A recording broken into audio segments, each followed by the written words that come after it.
இறைவனுடன் சங்கமித்து கொண்டே இருக்கணும். இறைவனுடன் லயித்து கொண்டே இருக்கணும். இறைவனை விட்டு ஒரு கணப்பொழுதும் பிரியாதிருக்கக்கூடிய நிலை வேண்டும்.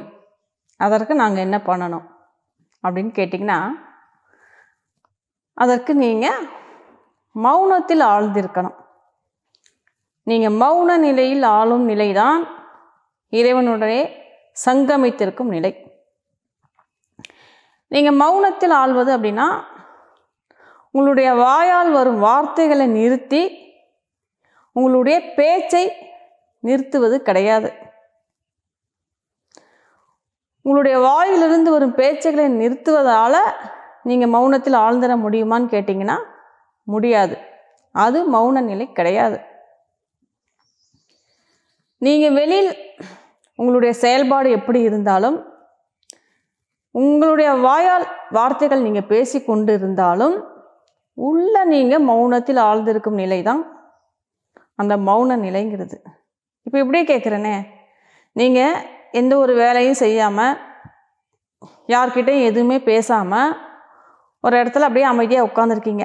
கண்ணை மூடி உட்காந்து வந்தாலும் சரி, கண்ணை திறந்து உட்காந்து வந்தாலும் சரி, மௌனத்தில் இருந்துருவீங்களா? சொல்லுங்கள். நீங்கள் வெளியில் வேணால் பேசாமல் அமைதியாக இருக்கலாம். உங்கள் உள்ள தனக்குத்தானே பேசிக்கிட்டு தான் இருப்பீங்க. உங்களுடைய மனசு கூட நீங்கள் பேசிக்கிட்டு தான் இருப்பீங்க. அது மௌன நிலை கிடையாது. நீங்கள் வெளித்தன்மையில் எப்படி செயல்பட்டு கொண்டிருந்தாலும் உள்ள மௌன நிலையில் இருப்பீங்க. அப்போ இறைவனுடன் லயித்து கொண்டே இருப்பீங்க. நீங்கள் வெளியில் வாயால் என்ன வார்த்தைகள் பேசி கொண்டு இருந்தாலும் உள்ள மௌனத்தில் இருப்பீங்க.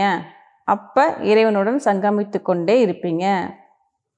அதற்கு உங்களுக்குள்ள இருக்கும் எண்ண ஓட்டத்தை நிறுத்தி, உங்களுக்குள்ள நீங்கள் தனக்குத்தானே பேசுவதை நிறுத்தி, அந்த மன ஓட்டத்தை நிறுத்தி, நீங்கள் யோசனை பண்ணுவதை நிறுத்தி, உங்களுடைய சிந்தனையை நிறுத்தி உள்தன்மையில் மௌனத்தில் ஆளணும்.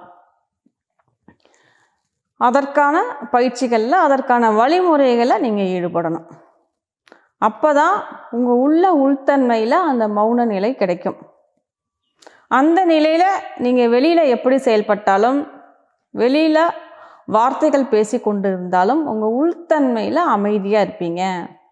அந்த அமைதி நிலை தான் அந்த மௌன நிலைங்கிறது. மௌன நிலை தான் தியான நிலைங்கிறது. தியான நிலை தான் நீங்கள் இறைவனுடன் லயித்து கொண்டே இருக்கும் நிலை, இறைவனுடன் சங்கமித்து கொண்டே இருக்கும் நிலை.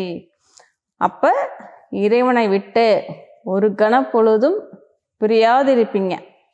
இறைவனுடைய இரண்டரை கலந்திருப்பீங்க. அப்போ இறைவனுடைய அருட்கடாட்சம் உங்களுக்கு கிடைத்து கொண்டே இருக்கும்.